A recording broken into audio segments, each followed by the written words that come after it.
Krishna clearly explains. Here he starts the whole teaching.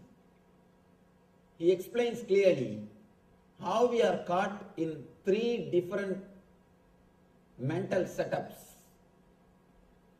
How we work through three different engraved memories. One is sattva, another one is rajas, third one is tamas.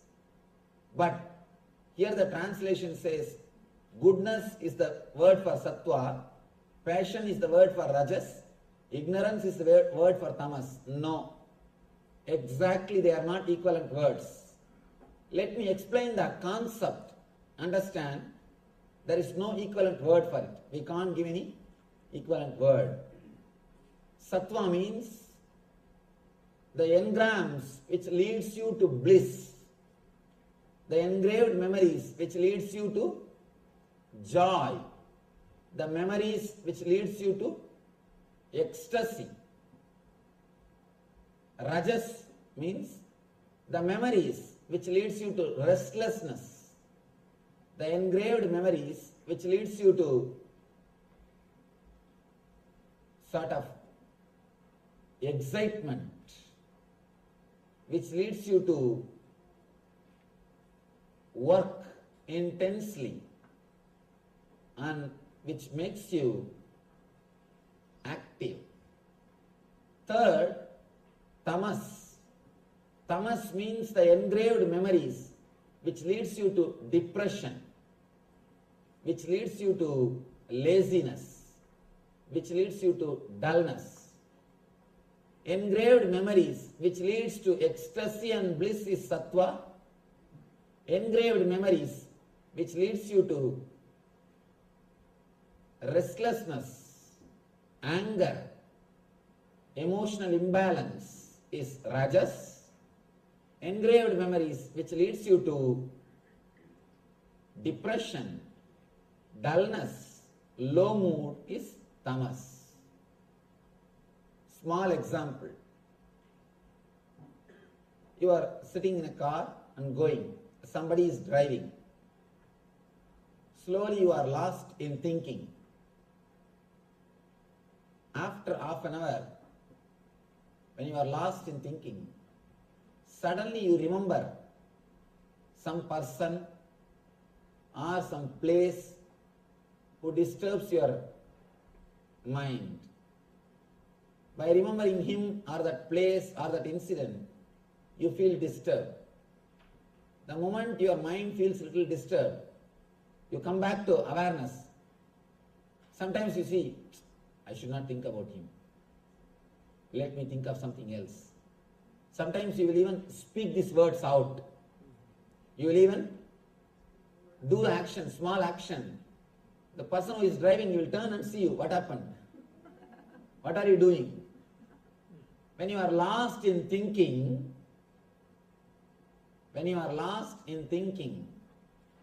some memories comes up which makes you feel depressed or dull, disturbed, and suddenly you come back to awareness and you say, what am I thinking?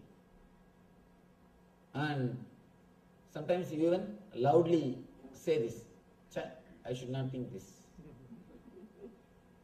Hey Devada, you say, oh God, what am I thinking? What am I thinking? I should think of something else. All right, let me think of something else. Your hands move.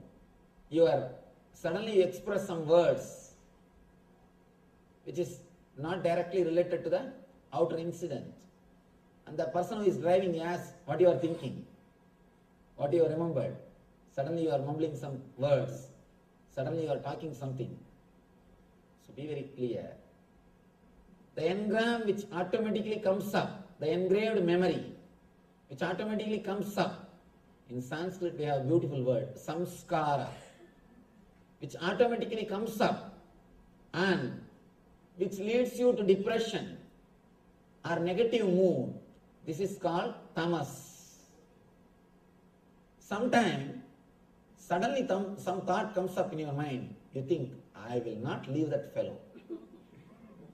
I'll see that he learns a lesson. I will not leave him. You are sitting and thinking of something. Suddenly your hand moves. I will not leave that fellow. I'll take him to task. I'll see that he learns a lesson. These engrams which makes you to do these things, which makes you active, anger, violent, these engrams are called rajas.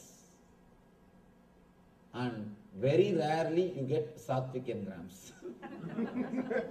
Because of that, I can't give any example. Sattvic engram is an engram which you don't get usually. You can think this way.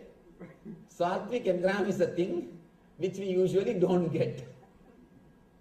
Usually, we are caught between rajas and tamas. Sattvic engram is engram which suddenly gives you the memory of a deep bliss or joy which you experienced. For example, if you are here every day,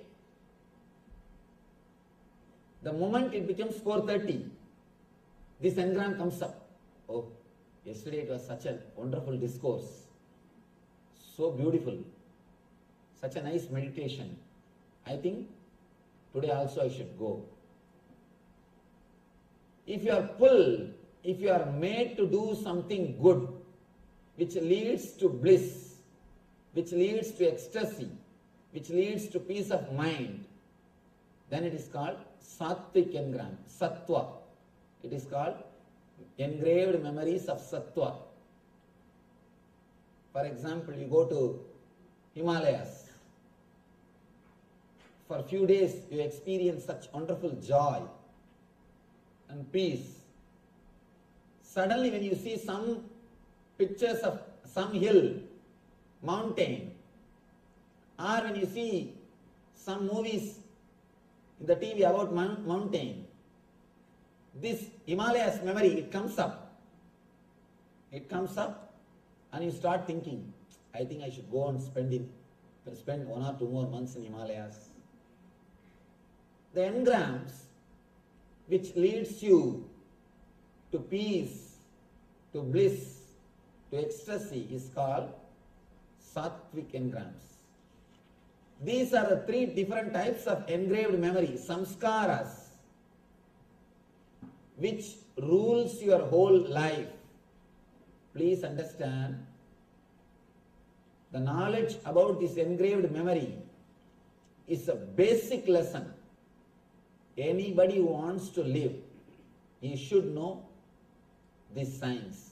It's like a owner's manual for a person who has got mind.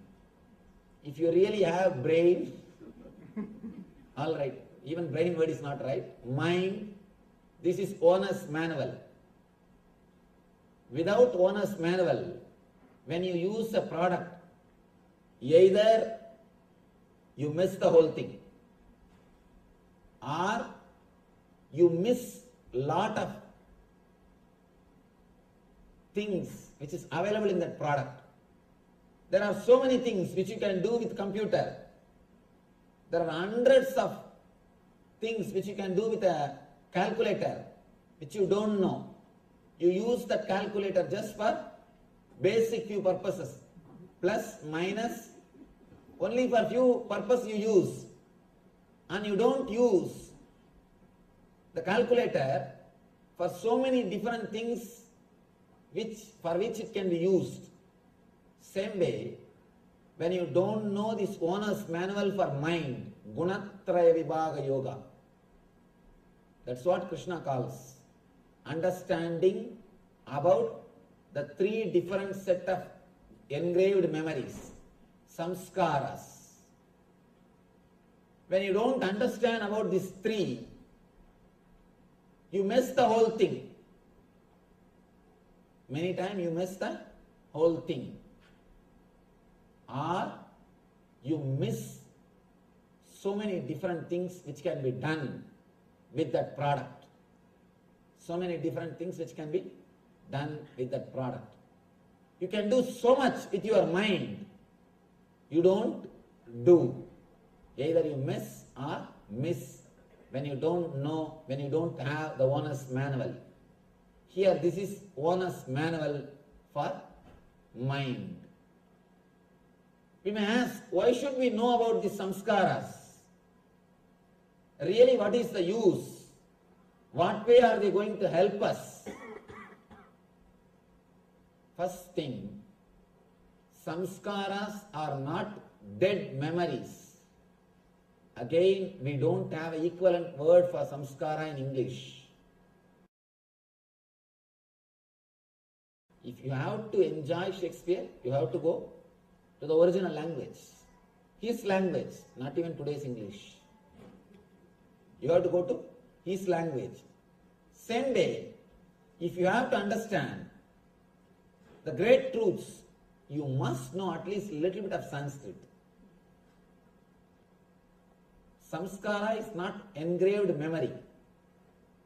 The engraved memory, which is alive and active, which has got power to pull you down and make you move, which will make you travel in that same path again and again, is called samskara.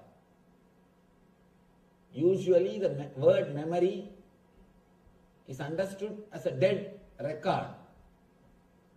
But samskara is not just dead record. Please be very clear. It is not just dead memory. It is not just like a computer memory where all the pictures and Word documents are stored. No. It has got power to pull you again automatically and to make you walk in the same path. It has got so much of power, automatically attracts you. It calls you and makes you travel in the same path. By you walking in the same path, the engraving gets little more deepened. The memory goes little more deep. It is a living memory. It is not dead memory. The more you travel on that memory, the more you live with that memory, more it becomes part of your being. It travels to your deeper level consciousness. Here, today, Krishna is trying to explain step by step how you are caught in these three levels of memories and how you are again and again pulled and pushed by these three memories. It's almost like having three wives. Only God can manage. Here, he gives you a clear understanding how to live with all these three, some engraved memories. And one more important thing you should understand, because these memories are living energies, they are not just dead, they are living energies. See, when they are living energies, they can do something bad as well as they can be put to use to do something good also. See, whenever somebody has got energy to do bad, you can always tap him in the right way and make him to do good things. I have seen in my life, in my experience I tell you, nobody else puts so much of effort and goes to the depth of meditation like prisoners. In prisons we conduct meditation programs.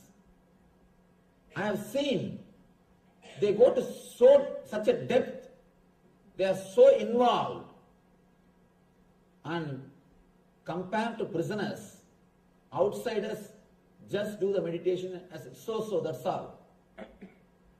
People who are in the prison, when they take it up, they really take it up. And they are so intense. When they are transformed, their whole life, they just transform the whole thing. They don't do anything half-half. See, if you look deeply, there are so many saints, like I can quote Valmiki in South India, a great saint called Arunagirinatha. There are so many saints who were sinners, but the moment when the turning happened, when they took turn, when the change happened, when the cognitive shift happened in their being, usually the cognition happens in your mind in one way. You receive the data, process it, and deliver the result. Once the cognitive shift happens, you receive the data, process it, and go inside. As long as you are reacting, you are naturally working towards the depression. Once you start going in, you are moving towards bliss. See, the same incident, for example, death of somebody who is close to you, somebody who is near and dear, the person dies. The same incident can lead you to spiritual path, or it can lead you to frustration. You can think, anyhow, I am also going to die. Let us do what I want. Let us do what I want. What is there? Small story. One guy was about to be hanged, about to be given death sentence. The police officer asks, do you have any wish? Last wish? He said, no. If you want, pray to God and ask for forgiveness so that He will bless you. He says, I wanted to remember God, but not the way in which you said. I feel if I would have known earlier I will be hanged, I would have done little more sins. Anyhow, when the result is known, result is hanging. I feel I have missed some sins. If at all I have to remember him, I will remember and ask him, why did you not tell me that I am going to have this punishment? Then I would have committed little more sins. Some people, when they see the death, when they understand the death is ultimate, they think, anyhow, death is ultimate. Let me decide and work towards divine, achieve God, realize Atman. One group. The other group, same incident, turns them. They think, anyhow we are going to die, let us live the way in which we wanted. One group of people, they take the path of meditation. The other group takes the path of the outer world. It is up to you which path you choose. Engrams are also living energy. You can choose. Through engrams, you can again and again suffer and torture yourself. Or you can make your whole life as a blissful experience. If you know the signs, how they happen in your being, how you can transform your being, you can take the help of these engraved memories to achieve the eternal consciousness, eternal bliss in your being. In your being. How these engrams, engraved memories, disturb your mind, and how you can transform your very being. He starts explaining. Tatra sattvam nirmalatvat prakasakamanāmayam sugasangena batnādi jnana sangena chanaka. Before entering into this sloka, I will try to present a small diagram through which we can understand how the engrams can affect your decision and how to come out of it. A small diagram I will try to present so that you will be able to understand the engram, the engraved memory deeply, clearly. I already gave the basic understanding about this diagram, but let me repeat it so that you will be able to connect with this samskara. Please understand how we receive any information, data from the outer world, and how we process them and how we take decisions. We come to conclusions. First thing, you see something through the eye. And here I have taken the example of eye. You can replace it anything, ears, or nose, or taste, or the touch. Any one sense among these 5 jnanendriyas, any one sense can be replaced here. There are 5 jnanendriyas and 5 karmendriyas. Among the 5 jnanendriyas, any one sense can be placed here. I have taken here eye as an example. Through the eye you see a scene. I am taking the example of this very scene. Me. First, this whole scene, like a picture, it is taken by your eye and it goes to chakshu. Understand? You don't see with the eye, you see through the eye. There is an energy which is inside the eye which sees. There is an energy inside the ears which hears. Ears by themselves can't hear. That is why when you are sitting and reading some book, even if alarm clock goes, you will not be able to hear. If somebody presses the calling bell, you will not be able to hear.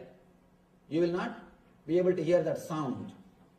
And if husband or wife walks in, you will not know if you are sitting and reading. Of course, if it is late night, all wives will know when the husband is coming.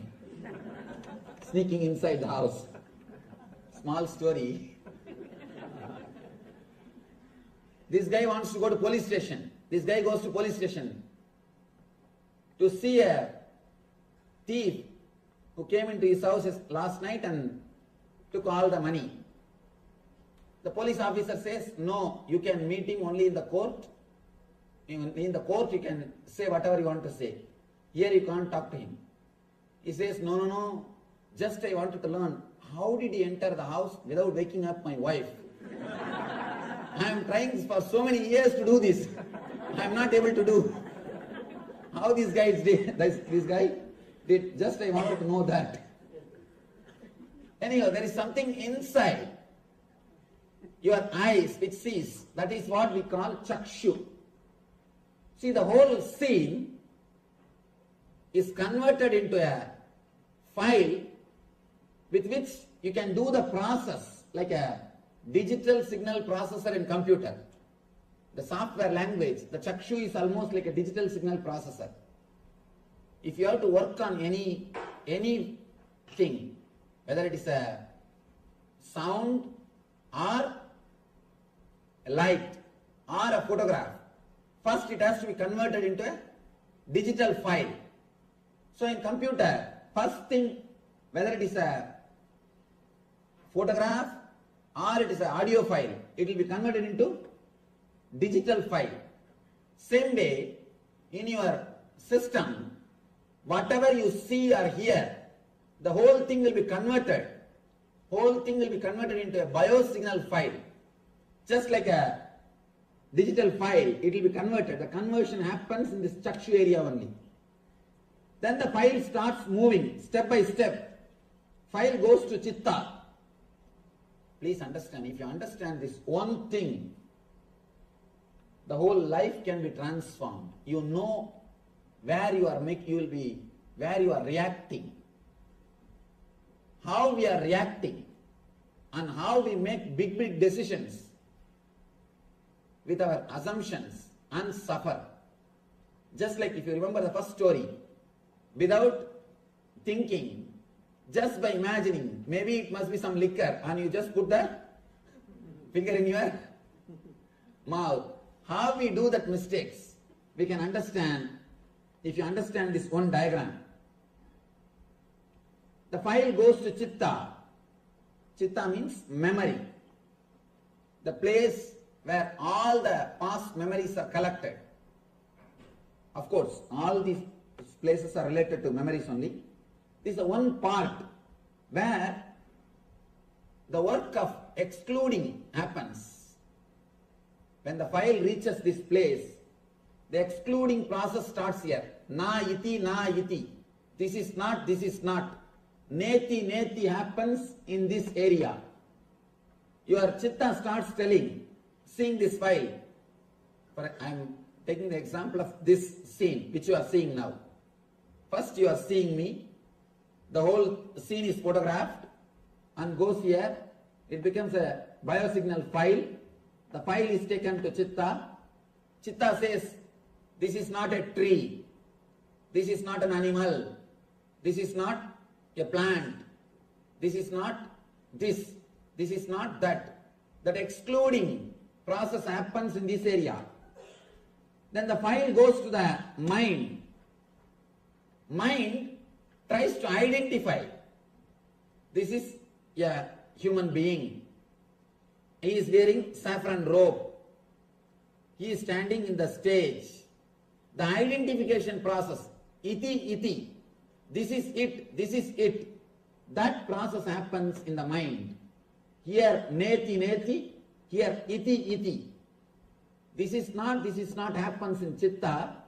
This is it, this is it. Identification happens in manas.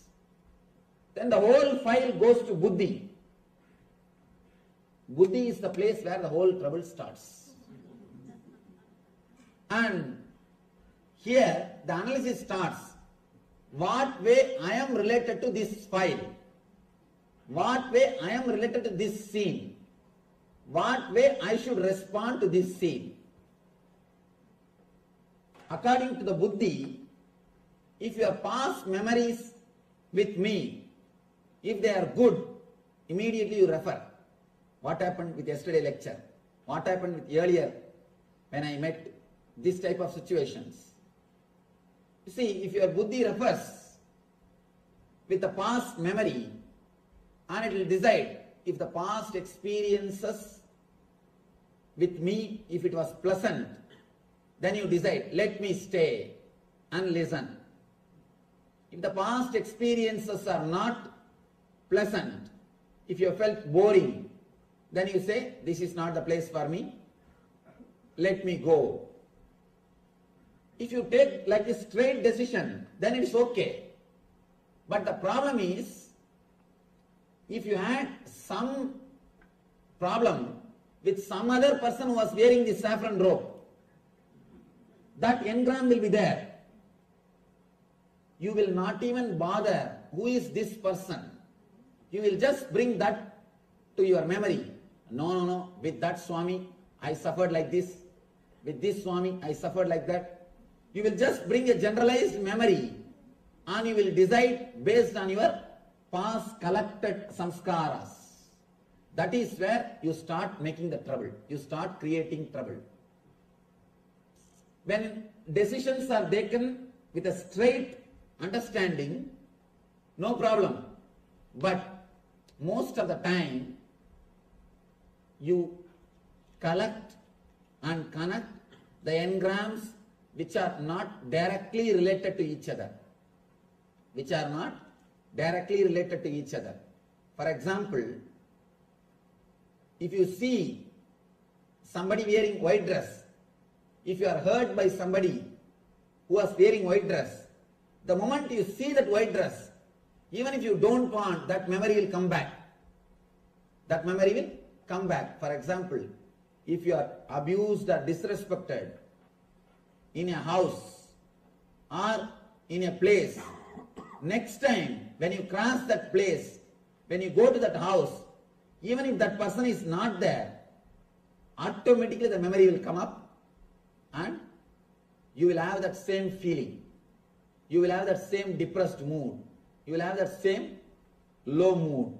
The reason is you connect, you associate things with the place, with figures, with memories, and put it in file. Man as such cannot work spontaneously. So he has to take some system, some method, some way to reduce his processing work. Naturally, he opts for some way of arrangement of his memories. So when you take some way of arranging memories, you miss the real life. See, first few months you live with your husband or wife. After 3-4 months, you make a clear idea about her or about him. After that, please be very clear, you don't live with husband or wife. You just live with your imagination, with your understanding about her. After that, whatever she does is wrong. Whatever he does is wrong. You come to a conclusion. If at all there is something right, you say, by mistake I think you did these things. By mistake you did this right. By few months you come to a conclusion about the other person. You create an engram. And after that, whatever he or she does, you look through that engram, through that engraved memory. Only first few days you are ready to respond spontaneously. You are ready to respond spontaneously. The problem is, even in the first few months, you already have memories of your friend's experiences. My friend is tortured. My friend's wife used to torture him. My friend's husband used to torture her. You have the collected memories of your friend's files. And the moment your wife starts doing something which will not be anywhere related to that memory, immediately you project that. Especially movie. If you have seen some mother-in-law, some daughter-in-law, some mother-in-law who is rude, cruel, if before your mother-in-law starts even a single word, just by her body language, you will come to a conclusion. I think she is going to torture me. When you have collected memories, you never react spontaneously. You never act. All your decisions are clearly predestined. Please understand, again and again people ask me, Swamiji, our life, is it predestined or free will? Please understand, the more engrams you have, more your life is predestined. Because you will go only in the same route. The less engrams you have, your mind is, your life is, you will have more freedom. The number of samskaras will decide whether you will have free will or your life will be destined. For example, the file travels to ego and ego gives the decision and you execute it. If there are more engrams, when the file travels every table, each engram is a table. Each engram puts a signature and writes his opinion. One engram, for example, the same example let us take. You seeing me and are you being here? One engram says, no, I had some Swami in my life. He was a blessing. He helped me so much. I think I should sit here. This engram signs, Yes, we will sit here. The next engram, no, I read in newspaper, the Swamis do this, do that. There are enough of stuff which goes on, especially in India, abusing Swamis is a fashion. And especially South Indians. Abusing Swami is a fashion. So, all this fashion, lot of fashion things are there. So naturally you will say, no, all these memories are there. Should I sit? Or what should I do? Here this engram says doubt. It signs. And the file goes next. No, yesterday I attended. Really what he is speaking makes sense. I think I should sit. This engram signs, yes. By the time file reaches here, the ego takes all the yes and all the no, and it comes to a conclusion. Whether it says yes or no, that's not a problem. But you already wasted so much of time and energy in this small decision. Already you wasted so much of time, so much of energy in this one simple decision. For example, if you are sitting in the office, morning around 9 o'clock, you don't have to do anything. Just sit and worry, get stressed out, you will have shoulder pain. If you are stressed out, worrying 15 minutes about something, you will have shoulder pain. How many of you experienced? Just 10-15 minutes, you will have shoulder pain. Nothing else needs to be done. Just simple worrying, simple decision making, you will have shoulder pain. Restlessness. The more the engrams, more you will be restless. The people with engrams can never sit in a relaxed way. Have you seen people continuously, they will be shaking the legs. Continuously they will be shaking the legs. The initial level they have to shake. After some time they will have Parkinson's, automatically it will shake, that's all. In the initial you have to shake with effort. After that, automatically it will shake. The stress, people with stress cannot sit quietly.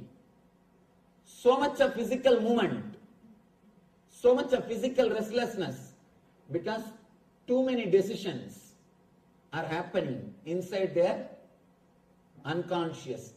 This space between the buddhi and ego is called unconscious.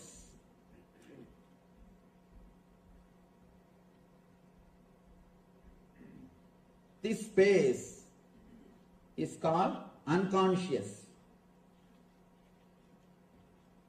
Because you will not know what is happening in this space. You will not know how many tables are here. This is like a government office, Indian government office. If 300 tables are there, the file has to move all the 300 tables. And when it will move, and who will sign what, and what, final result what it will come, neither you know, nor God knows. This is a conscious zone. This is like a honest office. I don't know what example to give. I don't think any examples are available. This is a clean, pure process, straightforward process. Here, there is no politics happens. A straightforward process. Here, all the politics starts. For example, according to the data collected and processed in this level, you know smoking is injurious to health. According to the simple, straightforward data, you know smoking is injurious to health. But when time comes, suddenly you decide, let me smoke. How the file takes a quantum leap. How the decision is totally changed. When the file travels in this area, here there are engrams which says, no, last time when I smoked, I really felt good. I felt relieved from all the stress. Actually, if you want to get rid of any stress, instead of smoking, have a tight shoe. Because the tight shoe, when you have tight shoe, all other worries will be forgotten. You will forget all other worries. Having, smoking and having tight shoes is one and the same. By smoking, you are trying to forget. By creating bigger problem, you try to forget the smaller problems. The same logic with the tight shoes also. Have tight shoes. Automatically, you will forget all the smaller worries. All the smaller problems. Here, all the past memories. I smoked, I felt relieved. I had all my stress, all the stress disappeared. All these things happens in this area. Because of that only, suddenly you decide which you never wanted to decide. Suddenly you shout, and after 10 minutes you start repenting. Why did I shout? I always wanted to control myself. I always wanted to keep a smiling face. Or at least I always wanted people to tell that I am having a smiling face. Either I want to keep, or I wanted people to recognize me as a smiling person. Why did I shout? You repent. You decide. Suddenly, you react suddenly because of these engrams. There are so many decisions which you take out of these engraved memories and repent, suffer later on.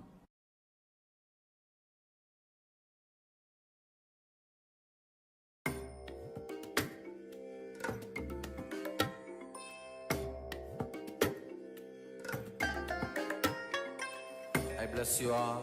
Let you all open all your three eyes and manifest the powers of Mahasadashiva. Om Nityananda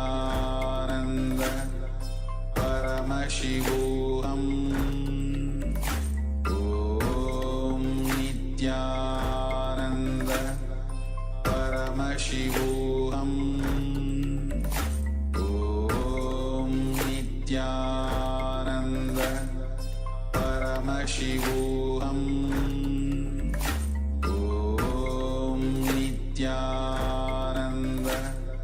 Paramashivoham. Om Nityananda. Yes, welcome back from those wonderful revelations by the Supreme Pontiff of Hinduism on how karma is created. So next we'll be moving into an internalization exercise on the very same topic. Meanwhile, you can let us know what was, if there's any powerful cognitions, let us know what powerful cognitions that you got from this very revelations by the Supreme Pontiff of Hinduism. So please take a moment, requesting participants, just take a couple of minutes and let us know your powerful cognitions from this.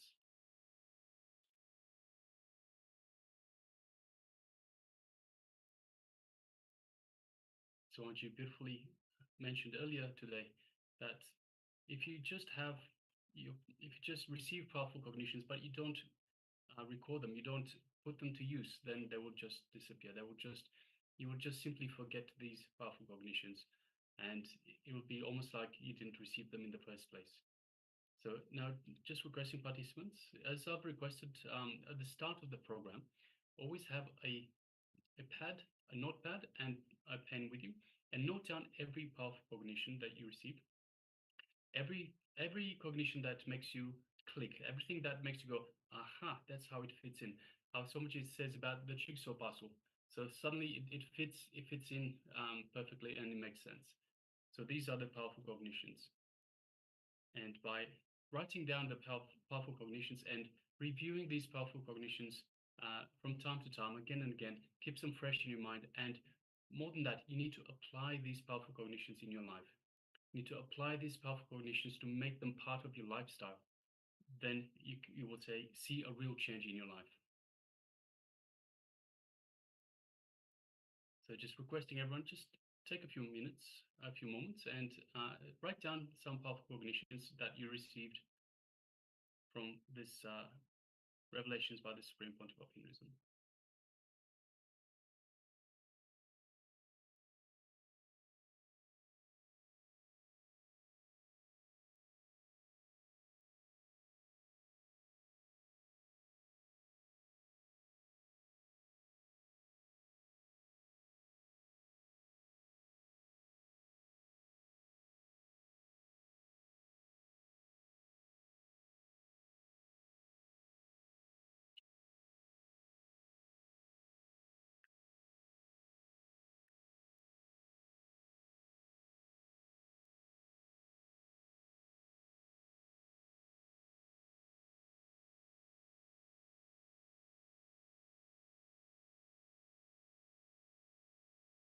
right, so we'll still give a few more moments. Meanwhile, we'll be moving into the internalization exercise itself. But please continue to write your powerful cognitions and make sure you write them down on your notepad as well. So write them down on your notepad so you can have them for later. So you can review them later. You can relive and make them part of your lifestyle later. Or you can make them part of your life. The internalization exercise itself. When you stop blaming others, when you understand that you are responsible for everything, so you are Paramashiva, as Swamiji often says, I didn't come here to prove I'm God, I came here to prove you are God. So you are Paramashiva. So we need to have this powerful cognition. When we stop blaming others from this powerful cognition that we are Paramashiva, we are responsible for everything, we will become more and more aware of every action that we take, every thought that we have. This awareness is enough. This awareness will help us act intelligently. So the exercise is, let us have a look inside and see how you have been giving silent permission for your misery. So where have you given silent permission for your misery? For example, you might feel frustrated, have no clear planning, you're not communicating, you're being alone, avoiding feedback, and you're feeling confused. So this is, you're giving silent permission by going inside, by being frustrated and not communicating, by being alone, avoiding everyone and everything, avoiding feedback. You are giving silent permission for your misery to arise, for your misery to continue. So have a look inside, have a look at your life, at all aspects of your life, and see how and where you have been giving silent permission for your misery. So where some situation, for whatever reason, triggers this frustration in you, this withdrawal from society, withdrawal from everyone, being alone, avoiding feedback, avoiding communication. So take a moment and let's analyze. Take a few minutes. We'll be projecting the slide, so please go ahead.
Yes.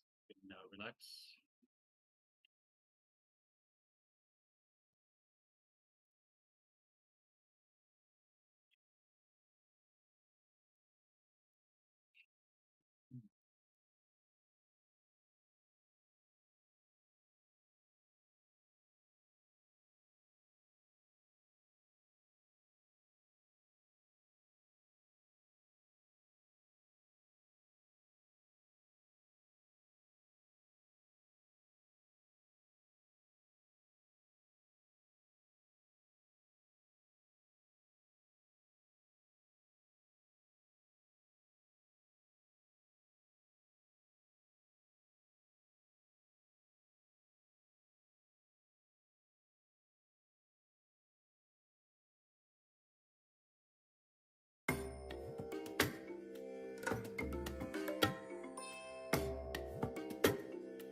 I bless you all. Let you all open all your three eyes and manifest the powers of Mahasada Om Nityananda Paramashivoham Om Nityananda Paramashivoham Om Nityananda Paramashivoham Om Nityananda Paramashivoham.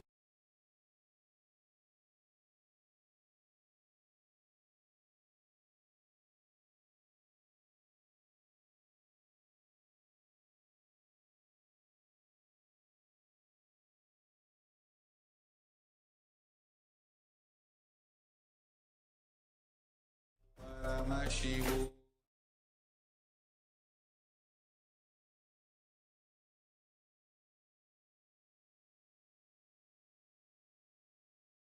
Yes. Sorry for the technical glitch. Yes, welcome back. So this was an internalization exercise to identify where you have been giving silent permission for your misery. So where you've been just allowing, just withdrawing from society, and by withdrawing from society, allowing, giving permission to your misery, allowing misery to come into your life. So wherever you felt frustrated with a situation, you've had perhaps no clear planning, nothing in mind of how to get out of the situation. You're not communicating, you've decided to stop communicating and decided to be alone, avoiding feedback and being confused. So this is where you've allowed silent permission. You've given silent permission for the misery to come into your life. All right, so next we'll be moving into the next segment, which is once again the power manifestation. And today the power manifestation is of Lagima. Yes. So let's now prepare ourselves to move into the next round of power manifestation. As you all know, today we are manifesting the powers of Ashtamahashaktis. So in the previous round, we manifested the power of reducing the weight of a small object, placing it next to you. Now, in this round, we will be manifesting a similar power, reducing the weight of the object on your palm. So that's all, a small object which we can place comfortably on our palms, and then manifest the power of reducing the weight of the object. Of course, we'll be measuring the weight before and after to verify. So let's get ready with the small object which you can place on your hands and the weighing scale as well.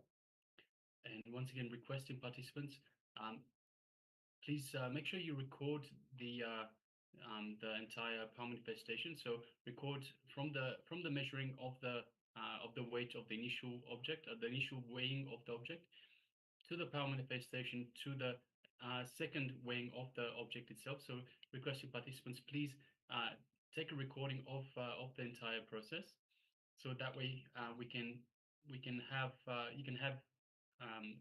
you can have you enrich others by showing them what is possible for them as well. So what is possible, this is what is possible through the power of the third eye, and this is possible for anybody. So, Yes. So let's prepare ourselves now. Take the object and let's now take the first measurement of the weight of the object.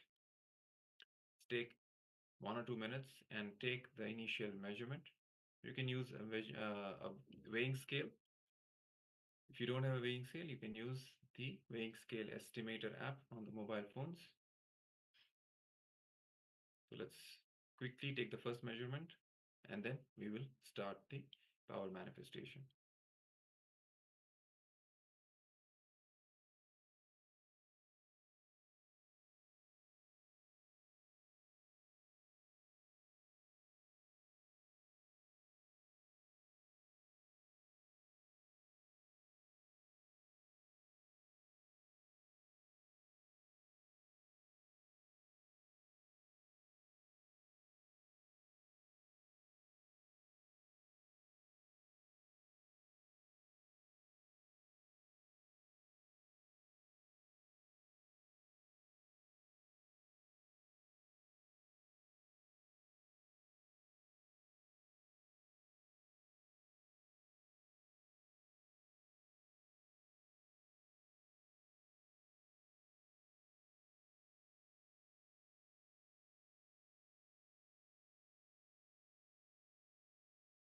All right.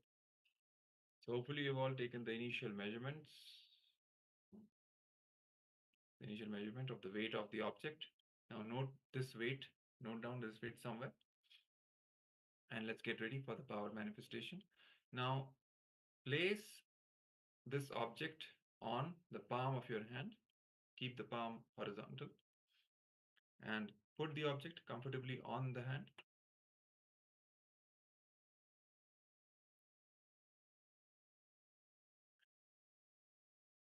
Now start chanting the Mahavakya, Om Nityananda Paramashivoham. Sit absolutely unclutched, getting deep space of restful awareness, receptivity, and surrender towards the Supreme Pontiff of Hinduism, who is the very manifestation of Paramashiva, blessing us with his grace and manifesting through us, invoking the space of oneness with Bhagavan. Visualize Swamiji in your third eye.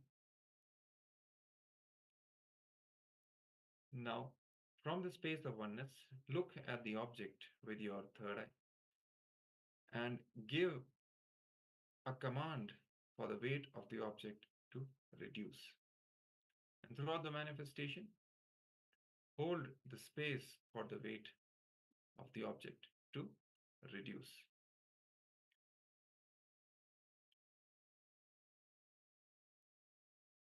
So let's start chanting the Mahavakya loudly from your navel. Let it vibrate in your entire body. Om Nityananda Paramashivoham. Om Nityananda Paramashivoham. Om Nityananda Paramashivoham. Please continue chanting the Mahavakya and let the power manifestation begin.